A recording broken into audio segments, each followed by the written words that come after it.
I have a question for you. Are you tempted? And if so, is that temptation a sin?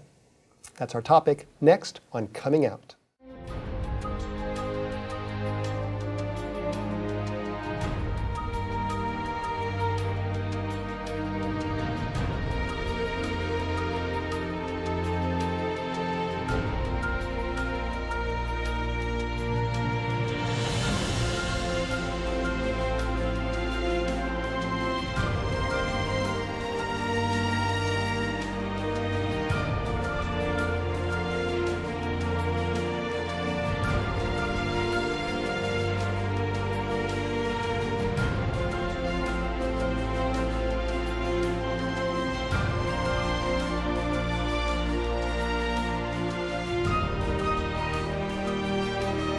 Welcome back to Program 7 of Coming Out. We are tackling tough topics, and we're doing it. Our goal is to do this compassionately and yet without compromise as we deal with issues of sexuality, bisexual, transgender, homosexuality, and the Bible and the grace of Jesus Christ. Our topic today has to do with temptation. Are you tempted? And I guess, gentlemen, Mike Carducci, Pastor Ron Woolsey, you've been with me throughout this series. The co-founders, two of the co-founders of Coming Out Ministries, that has a special calling to try to bring clarification and help to people that are struggling with these issues. I've been told that one of the big questions that is often asked you, now that you have come out of the gay lifestyle, is, are you still tempted with same-sex attraction? So I'll just ask you, the question, or why do you get that question anyway? It seems like you get it a lot, don't you? Yes, we do. You want to go first? Go ahead, Ron. Okay. When I came to the Lord 22 years ago, I chose a new direction for my life. I was baptized 22 years ago, but Satan wasn't. And Satan is the primary source of temptation. Of course, other people can tempt. We're tempted as we're drawn away by our own lusts. But when I accepted Jesus, I was more tempted than ever. I dealt with very severe temptation after accepting Jesus. But I came away equipped as to how to deal with temptation so that I never went back in that direction. But we cannot always know when temptation is coming, and we don't need to be disturbed by it either. We have biblical reasons that we'll be talking about why we don't need to be disturbed by that. Mike? Well, I think that the general populace out there, they want to know, what a redeemed homosexual looks like. And, for so long in Christian culture, we basically said that, number one, that homosexuality can't be healed. And then on this other side, when you have people that are coming forward that may still have what we call residue, or leftover mannerisms that would point to effeminate, qualities, how is it that they can say that they have overcome homosexuality? One of the great things is that Ron, within a year was already in a relationship and got married and has a family and grandchildren. And yet for me, it was a very slow process of understanding that. When I got baptized, I was in a relationship, had a boyfriend, and I didn't want to give up my identity. I didn't even think it was possible. I was very comfortable in the lifestyle that I was in. But as I kept continually walking with Jesus Christ and he started to put before me more truth, this came at a time when he was willing to allow me to make the decision and to move forward as I was willing to. He didn't push me. He didn't force me. It was always my choice. And so that came longer about handing over my attractions and recognizing that they weren't, in line with his will for my life. And so for me, it's been a slow process. But what was amazing is to be in my mid-40s and to finally have my first attraction to the opposite sex. It was shocking, and imagine going through puberty twice, if you would. Wow. And so, I think for each one of us, it's a little bit different. Our colleague, Wayne, he's been out of the lifestyle for over 5 years now, and so he still hasn't experienced that yet. But, that doesn't mean that he isn't redeemed. And because he doesn't, act on those impulses or those temptations, therefore we don't believe that we are identified by our temptation. Our identity is in Jesus Christ and Him alone. Right, and this is critical, and we'll be going deeper into this, the difference between temptation and sin. And before we do that, I want to just show a verse in the book of Matthew, because the whole issue of temptation, I think, it's critical that we first establish Absolutely. this. In Matthew chapter 4, verse 1, the Bible says that Jesus, after his baptism, he was led up of the Spirit into the wilderness to be tempted by the devil. So there's the word tempted right there in the Bible, and we know that the ultimate source of temptation, according to this verse, is the devil himself. Now, as I look back on my life before I became a Christian, during my teenage, what I call my BC years, before Christ, when I was just living a wild life, I didn't struggle with same-sex attraction, but I had a whole host of other problems. But as I look back on that, the word temptation just, it was totally foreign to me. I didn't relate to it, didn't even think about it. I didn't know that I was being tempted. And I think that's the way it is with most people. They just do things or follow, their hearts or what's around them, and they don't even think about the devil, temptation. In my mind, the whole idea of temptation coming from Satan is it's something that you have to have a spiritual perception of in order to really even deal with the issue at all. Wouldn't you agree with that? Right. So, Steve, the same thing for you would apply to us. The minute I was baptized, it wasn't holy water. I didn't come out of there and, I was straight and ready to do all those kind of things. And so anyone knows that 15 minutes after you've been baptized, you realize that God didn't wash away our memory or our history. All of that's still intact. But what he asks us to do is to start to understand the process of admitting our temptations and submitting them to him, because he knows that we're not capable of overcoming our own temptations.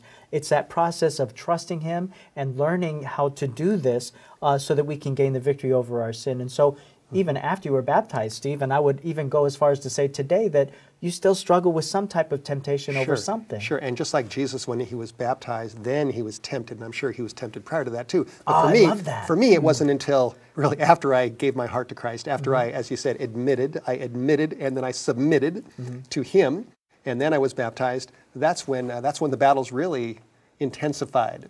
Well, when we're baptized, Satan realizes he's lost one of his own, and he doubles down. I mean, it's not uncommon for him to really come at you in a very heavy-handed way to try to get you back. That's right. So, Pastor Ron, you've mentioned to me that from your study of the Bible, there are three major sources of temptation. Just go through those quickly. Well, we referred to them earlier a little bit, that we're drawn away, tempted and drawn away by the lust of our own heart. Okay. I think James talks about that. We are tempted by other people, as in the case of Adam and Eve and the tempting lawyer with Jesus. Right. Well, with Eve ate first, and then right, when she and offered it to Adam, she became a tempter to her husband. Right. And then, of course, Satan is the source of all temptation. As it says here in Matthew 4. Right, and I believe that from the time we are conceived, Satan has a customized plan for our lives, just as Jesus does. Before he formed us in the belly, he knows us. And so Satan comes at us with what his plan is, and he doesn't give up on that plan very easily. So temptation comes from the Bible. I mean, not from the Bible. In the Bible tells us temptation comes from Satan. Right. It comes from Satan working through people. Yes. And then it comes from our own, like James 1:14 says, we're drawn away by our own lusts, and we're enticed. I have been reading quite a bit to equip myself to get ready for this series, because I don't have that background, and I want to know as much as I can to be, informed on these topics. And I have read a number of testimonies from different men who have said that a long time ago they discovered that they had same-sex attractions for a man or a female for a woman, and they didn't like these attractions, they didn't want them, and they prayed that God would take them away. And after maybe 5 years of wrestling with this and the fact that they were still there, they finally just gave up and said, I'm going with this.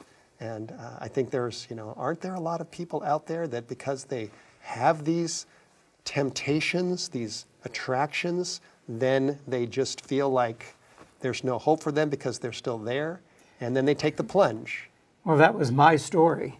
I mean, I graduated from college with a degree in theology, but still wrestling with these thoughts and temptations in my mind, and I prayed for years that the Lord would take this away from me, and He didn't. So I began to blame Him. I gave up on Him. When I stopped praying about it and I started blaming Him, then I fell into it. I had no protection anymore. But I had that same misconception, that I was polluted and corrupted by the nature of my temptations, and I thought that I was this way because of temptation. It was years later that through my study, that I discovered that I gave up on God. He didn't give up on me. Mm-hmm. I would say the same. At 17 years old, I prayed that God would take my life. I still was struggling with fantasy and masturbation, and I believed that God was limited in His ability to help me out of the thing that I was praying for. What was so profound to me is I was about 43 years old, 3 years after I'd been baptized, that I was telling somebody how I prayed that God would take my life. And I thought because He was indifferent to me or that He didn't care, that He just let me live and didn't heal me. And so at 20 years old, I walked away from church culture and I said, that's it. I can't do this anymore. What was so amazing is that when God did address fantasy, pornography addiction, and all of that, I realized at 43 years old that God did hear my prayer, and He knew that I wasn't ready to be taken at 17 years old, and that He was going to let out the rope, if you would, and I was going to go through 20 years of sexual sin and degradation. But at 43 years old, when I realized that God indeed did hear my prayer and answer that, as He was able to take away the temptation and the addictive cycle for me. And so I see that I was praying for the wrong thing. It wasn't an issue of being straight. That was just a consequence of the brokenness that had begun with me even before I was conscious, from the rejection of my father and my rejection of Him. And so I think that that's a problem that many people face. How wonderful that we have the opportunity now to encourage somebody who's still struggling with same-sex attraction that your temptation is not sin. And if Jesus Himself was on the cross and still tempted, then pretty much is telling us that we're going to experience temptation until that process has been completed. So I don't acknowledge or make my identity about my temptation. And as long as I understand what that difference is, and for 13 years I haven't had anybody in my bed, and so why would I want to be connected to the past? Because the Lord says that old things are passed away. Behold, all things have become new. And so my identity is in Jesus Christ today. And so temptation does come, but it's how we manage it that makes the difference. Mm-hmm. It's learning that relationship. I think... Oh, well, I'm sorry. I was going to say that in my study of the Bible, I've never found any place where we are promised that Jesus will remove temptation.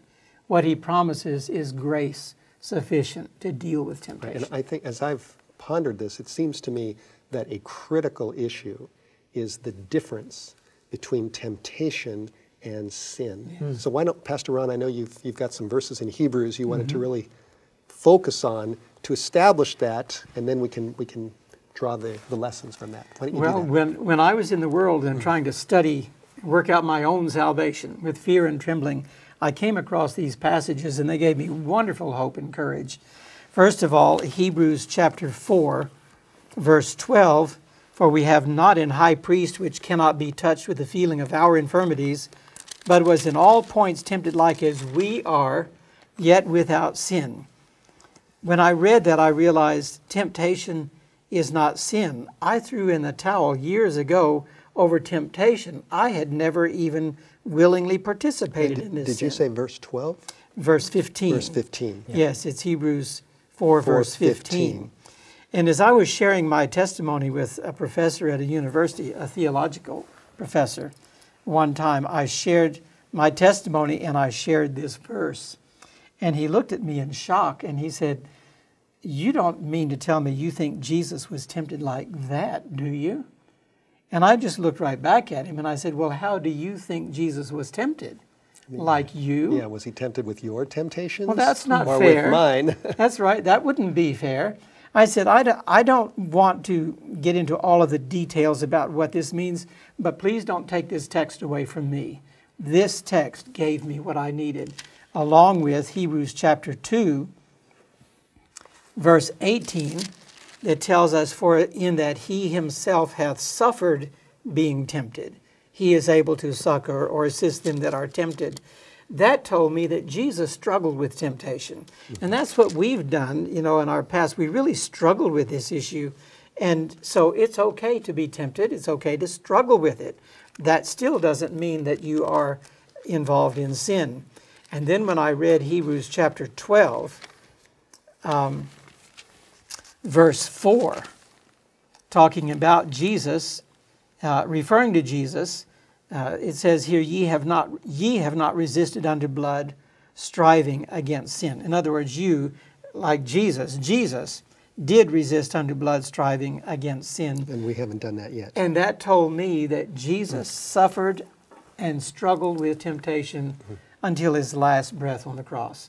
I have not chosen at this point to die rather than sin. I've not been faced with that option or that struggle or that situation. But Jesus chose to die rather than yield. So as I put these three texts together about Jesus, I realized I can trust this man with my life, with my salvation. He understands me. He understands the nature of my temptations. He has the answers. He has the strength. He promises to give me that strength. And so this tells me clearly temptation is not sin. Yeah, to me, that is just a critical truth. And it's right there that Jesus himself was in all points tempted, like as we are, yet without sin. We all have a flesh. We have these natural desires, and these natural desires manifest themselves in different ways for different people. But if Jesus was tempted, but he didn't sin, then it's obvious that we can be tempted as well with whatever desires, or whether it's Satan directly, whether it's from within, Satan working from within, through people, whatever the temptation is. Unless we yield to that temptation, we are not guilty in the sight of God. I think about, as I've told you, our temptations, at least your past temptations, my past temptations, and I still have temptations. And one of the points we want to stress is that everybody's tempted. That's right. We're all tempted in different ways. My temptations have been different. I'm now married. I'm a happily married man. I love my wife, and I'm faithful to her. But that doesn't mean that I might not run into another woman and look at her and recognize that she's an attractive woman, and there may be a temptation to think more thoughts than that. That's right. I think it was Martin Luther who once said, you can't stop the birds from flying over your head, but they don't have to make a nest in your hair. That's right. And so just because I still may be tempted by another woman, or somebody else, maybe you might be tempted by another man, temptation is temptation. But if I choose not to yield to that temptation, I haven't sinned. I haven't done wrong. And I think it applies both ways, whether it's same-sex attraction, whether it's opposite-sex attraction, whatever kind of attraction it is.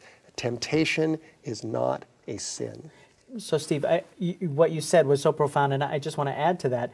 When we do presentations, what's so profound is people come up to us and they go, oh, this isn't a gay thing. They say that, even heterosexual men will come up and say that they have the same problem, that, they have to submit their temptations also when they see a woman that's attractive or whatever.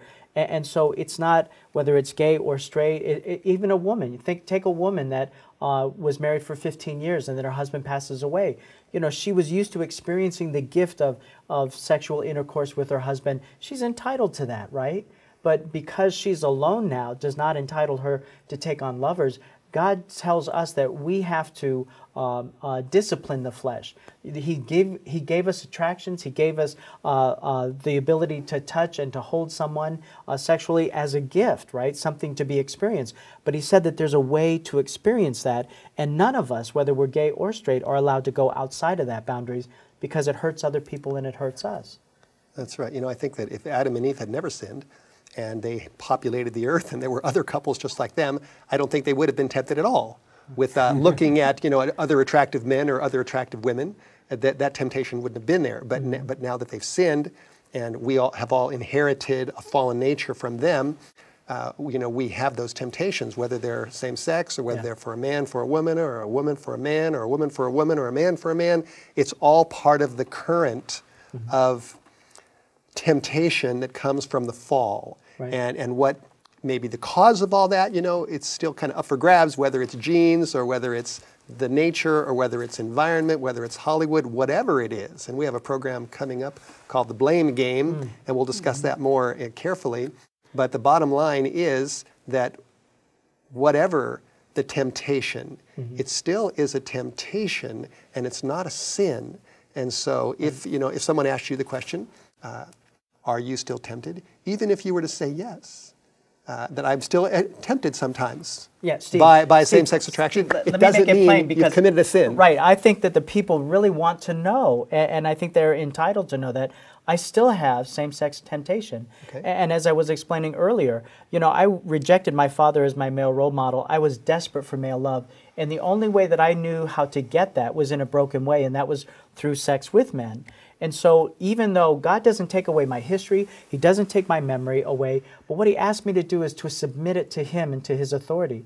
And so He didn't say that I'm going to have a temptation-free life, but He gave me the opportunity to experience what it's like when I admit my temptation, and if I can submit it to Him, then He covers it. He covers it with His blood because He overcame all sin.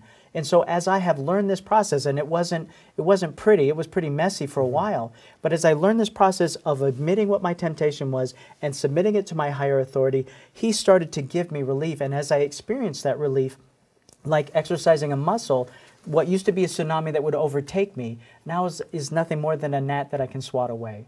And that's the process I believe that the Lord's bringing us through. But, I would be lying to say that that was a past temptation, but what I am learning how to do is to take the temptation and submit them to Jesus, and He covers them for me. And when I feel the most tempted is when I feel emasculated, or when I feel like I'm not man enough, or that it's when I don't feel that I'm worthy. And so I go to God and I pray and I say, Lord, can you remind me again that you made me male? Can you remind me again that I'm your man? And what happens is He takes that away and He satisfies me and reminds me again that indeed, according to Genesis, that He made them male and female. And He confirms to me that He knew me even before the earth was formed. And it goes. It's gone. Yeah. It's just one more second, Ron. It's critical here again that this text says that Jesus was tempted in all points like we are, and yet without sin. So that shows that just because you're tempted, you're not defined. Amen. You're not defined by your temptation. That's right. Whether my temptations, your temptations, whatever the temptations, and we all have temptations. We're not defined by our temptation. We're defined by the choice whether we're going to yield to that temptation, That's right. or whether we're going to submit our lives to God and say no. Okay, Ron. Conventional thinking today is really contrary to biblical principles. For example, conventional thinking says once an alcoholic, always an alcoholic. Once a pedophile, always a pedophile. Once gay, always gay. But Jesus Himself says, if the Son therefore set you free, you are free indeed. That's right. And I think the reason, Steve, that this question keeps coming up is because of conventional thinking. And people, sometimes the question comes up as an entrapment question. Sometimes it's a genuine question. People really want to know. So often it comes from conventional thinking that if you are ever tempted in this way, then you are still of that orientation. You haven't been changed. And they're not realizing the beauty of the gospel, that if the Son therefore set you free, you are free indeed. Temptations may come and go, but God's grace is sufficient for every one of them. That's right. And whatever the nature of the temptation is. And that's what we need to understand according to the Bible. Right. That we're all tempted. And the temptations, people that prayed for 5 years, God changed me, and they still were tempted, then they thought, well, He didn't answer my prayer. But the reality is that God doesn't promise to take away all temptation. He doesn't promise to take away the flesh. Jesus was tempted all throughout His life, but He said no. And we will still be tempted. We're all tempted in one way or another, and we're going to be tempted all the way until, the very end, or at least right before the end when the doors close. But we've learned how to deal with temptation. That's the critical point. We've learned that our temptations don't define us, that they come from the devil or from the flesh or from the world or from people that Satan is using, but we have learned to submit those temptations to God. As the Bible says in James chapter 4, I believe it is, submit to God, resist the devil, and he will flee from you. Exactly. We've learned to say no. And that's what God is looking for. He's looking for people that are willing to choose to say no and to surrender to Him. And those that do that, they can have the forgiveness and the grace and the power and the peace of Jesus Christ in their life and a clean conscience, which is a wonderful thing. You know, I used to be a pilot, and I never let the crosswind, the headwind, the tailwind, or the violent storm determine where I landed. And as Christians, we need not let the tailwind, the headwind, the crosswinds, or the violent storms of Satan determine our journey and our destination either. That's true. That's great. We all need that. This is critical. As we get down near the end, let's take a look at one more verse. 1 Corinthians chapter 10, verse 13. 1 Corinthians 10:13, I think, is just so powerful. And you know, I think, like I said, like we've said, I think a lot of people, you know, think because certain people have same-sex attractions, that they're in a category that's so totally different from them. But we all have to realize that maybe your temptation is not my temptation, but I'm tempted too. And we all have temptations. That's right. And they all come from the flesh or the devil or the world. And we all have a responsibility to God to say, no, I'm not going to do it. 1 Corinthians 10, verse 13. The Bible says, there is no temptation that has overtaken you, but such as is common to man. We all have temptations, whatever they are. But God is faithful. This is the key. God is faithful. Amen. And He will not allow you to be tempted above that which you are able, but will, with the temptation, also make a way of escape, that you may be able to bear it. The Bible does not say that God is going to remove all temptation from your life. But He does say that He is faithful, and He will give you the power, and He will give you the strength so that you will not buckle under to that temptation. That is what God is looking for in people today. Men, women, children. He's looking for all of us to take a stand, to say no, that we're going to follow His word and not yield to temptation. If you would like to order the 13-part Coming Out series for $34.95 plus shipping, call 1-800-782-4253 or write to White Horse Media, P.O. Box 1139, Newport, Washington 99156. Pastor Ron Woolsey, Wayne Blakely, and Mike Carducci are each available to conduct a seminar in your area.